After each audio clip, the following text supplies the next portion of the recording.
You have no right to dictate my life like this! This is my home, not your petty kingdom! The cream-colored envelope felt heavy in my trembling hands. The words were cold and final. You have 72 hours to remove the animal from the premises or face fines of $500 per day. My service dog, Max, sensing my distress, pressed his warm body against my leg. My hand shook, a cruel reminder of the nerve damage that had ended my career as a concert pianist. Max, a beautiful golden retriever, had given me back my independence. And now HOA President Patricia Hendricks had declared war on him. She saw a pet, I saw my lifeline. That evening, a knock on my door revealed a woman in scrubs, her face etched with exhaustion. "I'm Jennifer Talbot," she said, her voice barely a whisper. She told me a story that chilled me to the bone. 2 years ago, Hendricks had forced her to surrender her own psychiatric service dog, a gentle giant named Bear, through a relentless campaign of fines and harassment. "Don't make the mistake I did," she urged, her eyes pleading. She handed me a folded newspaper clipping. "You saved Mayor Vasquez's daughter from choking at the mall 6 months ago. Trust me, he doesn't forget things like that." Her words gave me a flicker of hope. Later that night, my phone rang. It was an attorney, David Park. He was the son of my neighbor, Mr. Park, who had recently started avoiding my gaze. David explained that his father hadn't been unkind. He'd been scared. Hendricks had fined him into silence. "I'm tired of watching her destroy lives," David said, his voice firm. "She's a tyrant, and it's time someone stood up to her. Let me help you fight." Then, at 6 o'clock the next morning, my phone rang again.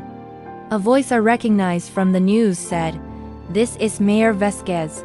I heard you might be having some trouble. Tell me everything." I poured out the whole story, my voice shaking with a mix of fear and relief. The next afternoon was a blur. Mayor Vasquez himself arrived at my door, flanked by the city attorney and officials from the Disability Rights Commission. But they weren't alone. As I looked past them, I saw a crowd of 20 of my neighbors gathered on the lawn, holding handmade signs. "Max stays," one read. "Service dogs save lives," declared another. My heart swelled. I wasn't alone in this fight. Just then, Patricia Hendricks stormed down the street, her face a mask of purple rage. "This is private HOA business," she shrieked, pointing a finger at the mayor. "Actually, it's not," Mayor Vasquez said calmly. "You've violated federal fair housing laws." David Park stepped forward, holding a stack of papers. He announced that there had never been a board vote to remove Max. Hendricks had acted completely on her own. The city attorney then took over, his voice resonating through the stunned crowd. He revealed an investigation had uncovered 47 separate cases of HOA abuse under Hendricks's leadership, along with evidence of potential embezzlement. "It appears," he said, "that you've been inflating fines and pocketing the difference for years. It was like a dam breaking." One by one, my neighbors began to speak. A veteran shared how he was fined for displaying the American flag from his son's burial. A young mother spoke of being cited for her children's toys left on their own lawn. A woman with MS described how Hendricks had blocked her from installing necessary safety bars in her bathroom.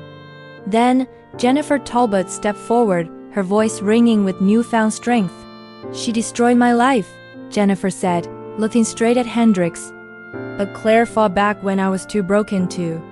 And because of her, I'm getting my bear back." A wave of applause swept through the crowd. Overwhelmed and exposed, Hendricks resigned within 24 hours. The community quickly elected the kind and gentle Tom Park, David's father, as the new president. The oppressive rules changed almost overnight to protect disabled residents and ensure fairness. Lavra Morrison, a neighbor whose autistic son had been denied accommodations for 3 long years, got her request approved in just 5 minutes, but the story doesn't end there.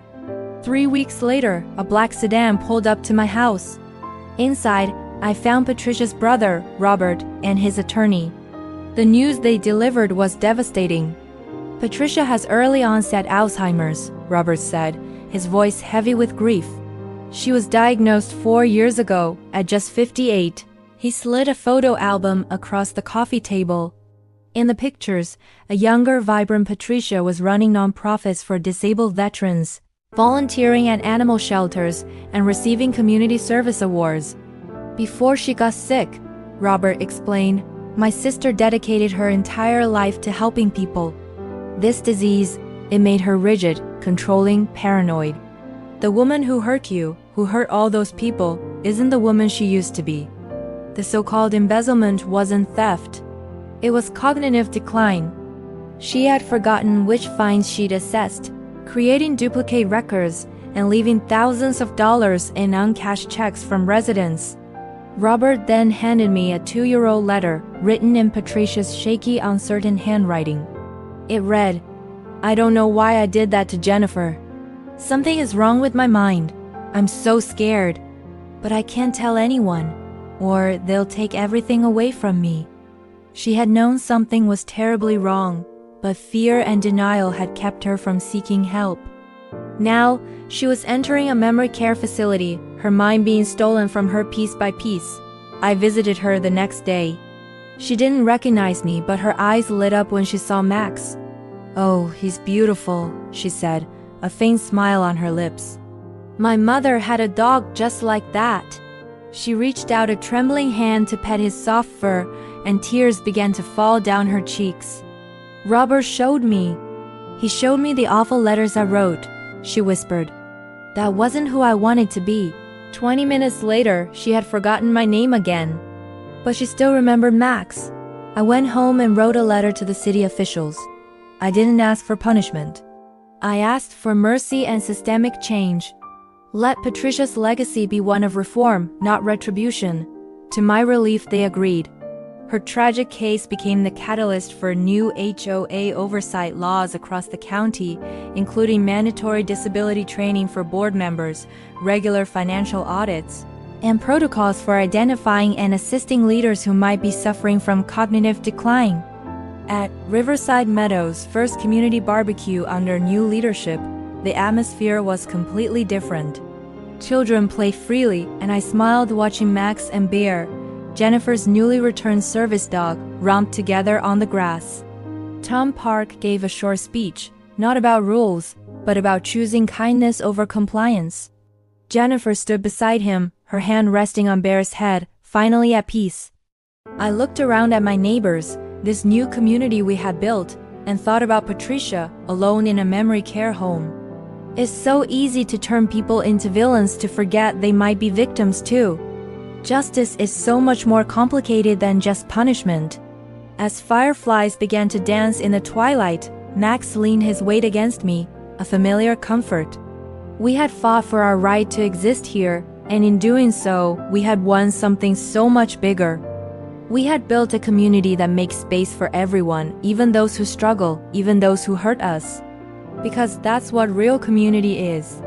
It's not just demanding justice, but also offering mercy.